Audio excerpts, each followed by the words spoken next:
Hindi, kasi ang daming fans ng Kim Pao talaga. Talaga!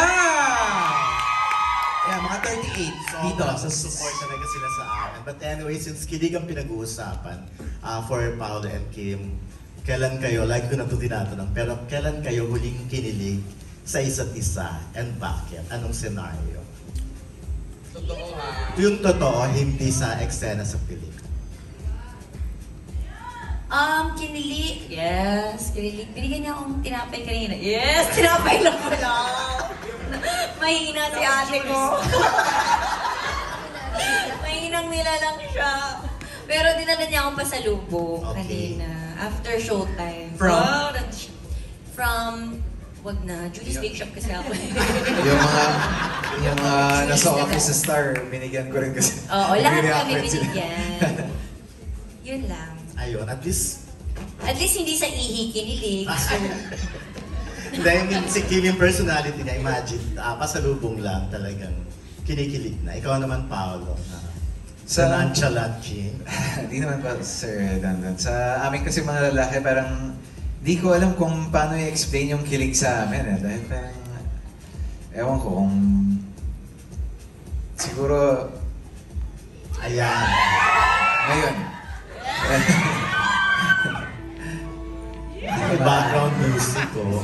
Kailan ba? Siguro pag nakikita ko sa baonan ni Kim na may gulay. Tapos walang halong karne. Parang, uy!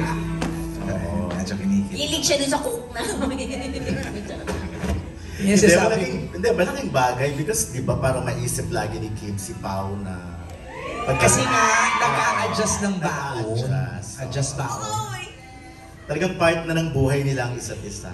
Ayan. Thank you very much. Ayun na lang muna, MJ. Thank you, Don. Maraming salamat. Our next set of questions ay galing kay Delphine Diokino ng Rappler. Kim, you worked with Paolo sa Linlang and What's Wrong with Secretary Kim. What's a new thing you've learned about Paolo by doing this film? New thing I've learned. Actually, si Pao, pag makatrabaho mo siya, ang dami mong matututunan. Lahat kami, talaga, parang iba yung atake niya every project. Linlang, sobrang serious na, hindi siya makausap. Nung What's Wrong with Secretary Kim, naging funny siya. Ngayon, super funny na siya.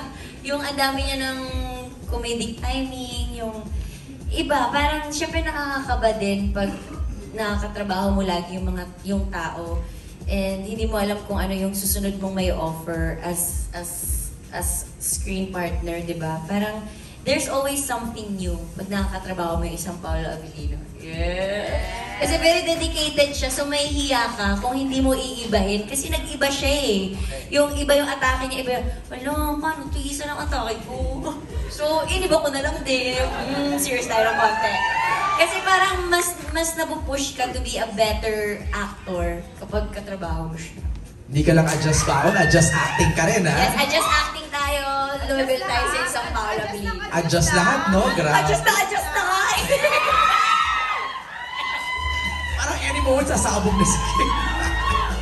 Okay. For Paolo, you've done a lot of movies with different leading ladies. You did I'm Drunk, I Love You, Fangirl, Ngayon Kaya, and Elevator last year. What is different with working with Kim in this one?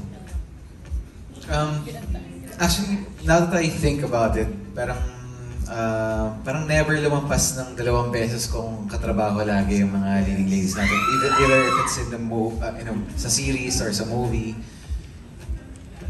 Sa pagkakaalala ko. Pero yung parang ngayon na natanong sa akin, parang siguro yung sagot ko dyan, parang hindi nakakasawang katrabaho si Kim. Parang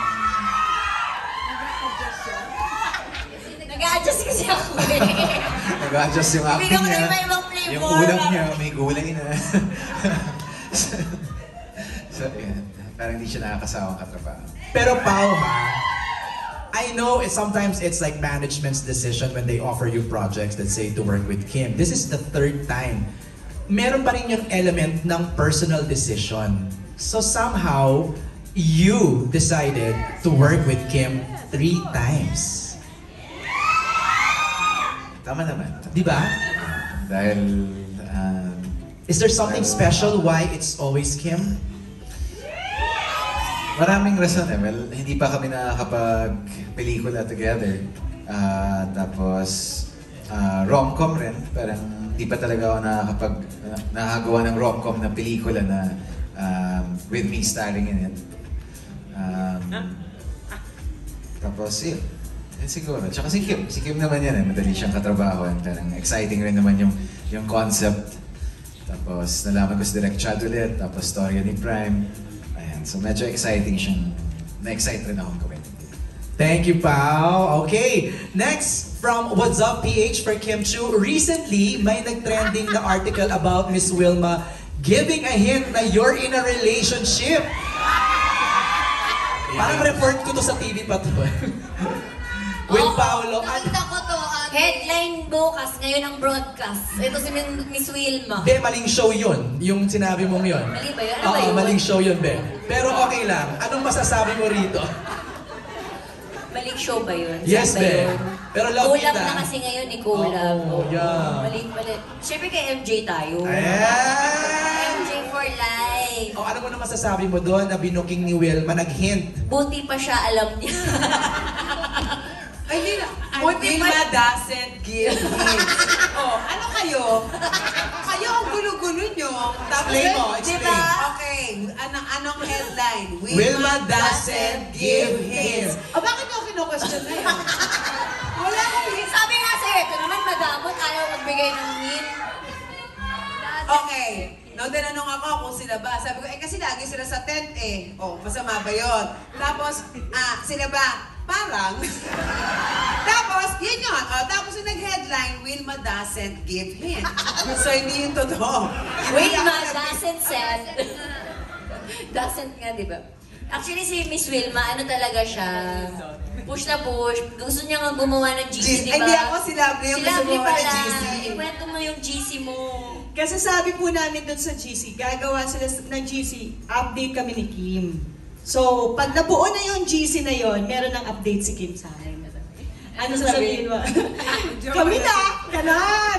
Pero wala pa kasing GC. So, wala pang GC. So, wala pa po kami ma-update. Alright. Nag-alright na lang ako, no? Okay, next question. Huwag ka na magalit, MJ. Mali No, pala binabasa ko kasi itong ang ganda na itong next question. Ang ganda, mula kay Chad ng Manila Feed. Since yung title parang talks about ghosting sa relationship, na-experience nyo na ba na biglang nag-disappear ang partner nyo at ano naging effect nito sa inyo? Kahit sino sa cast, meron ba naka-experience nun? Diyos me, dalawa nga yung anak ko, di ba? Nag-ghosting ako. Ay. Disappear. Oh. I have 2 children. I have Ashana and Svetlana. That's it. I move on with my life and my children is beautiful. So minsan, pag feeling mo gino-ghosting ka, nasasaktan ka, okay lang yun. Kasi you deserve someone better. So nag-ghosting ako ng twice, iniwan ako, nag-disappear talaga as in. And then I found my last love. O, di better. Buti na lang ginosting nila ako. Kung hindi ko makikilala si Bebe Love ko. Kaya okay lang yan, girl! Eto na ang nasya lang about it! Hindi naman siya nag-ghost. Nagpaalam naman sila. Sabi niya lang, Kim, alis na kami. Buti nga sa'yo, nagpaalam eh sa akin, DN. Ay, diba? Oo. Nagpaalam naman siya. Pero ano sabi mo, Kim? Rejection is? Redirection. To? To Anybody else from the cast naka-experience nun? Ghosting? Wala? Ang gagaling niyo. Ang gagaling Wait naman, lang. ang pa-perfect na mga Wait relationship. lang. Wala ka bang, naging host? Wala na, wala na, Chad. Dalawa lang is... Chad! Nagpaalam din daw siya. Paalam din. Mas maganda kasi nagpapaalam. Eto nag-ghosting to the sex eh.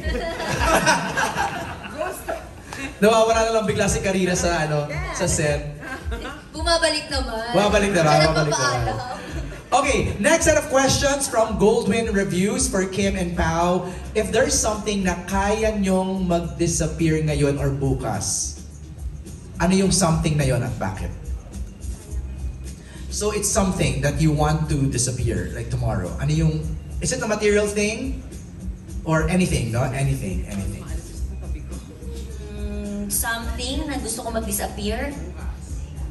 bukas, syempre lahat ng sadness, lahat ng pain, gusto ko maalis na yun para happy na lang. Pero hindi ka naman magiging tao kung hindi ka nakakaramdam ng pain. So wala na lang. Pao? Sa akin parang gano'n rin in general. Siguro yung mga pain na nararamdaman ng mga May tao. pares ko, so good. Mga paghihirap nila. Ayan, sana kung pwede lang mawala at pwedeng tanggalin. Ayan. But ika nga sabi ni Kim, kailangan nating pagdaanan yun because Yes, because it's part of pain- being human. Yes, at saka growth. Correct. Wait, maganda yung question, can you scroll it down? Ay, yung kanina nalampasan. Maganda yung tanong na yun eh. Parang what will make you disappear? Aside from love, what will make you disappear? What else can make you disappear? Okay, go Lovely. Gusto ko yung sagot mo. Sa utang, di ba? Pag may utang ka, parang ayoko na. Disappear na lang ako. Disappear na lang ako. Yun. So aside sa love, sa utang. Di ba? Ano ba? What else? Karina, Wilma, what else can make you disappear? Siguro kapag napagod na, Ay. ganyan. Sometimes you wanna be alone para may me time ka naman muna. Oo. Mula kay Joe M. Madrazo ng Deval Digital Creators. For Kim,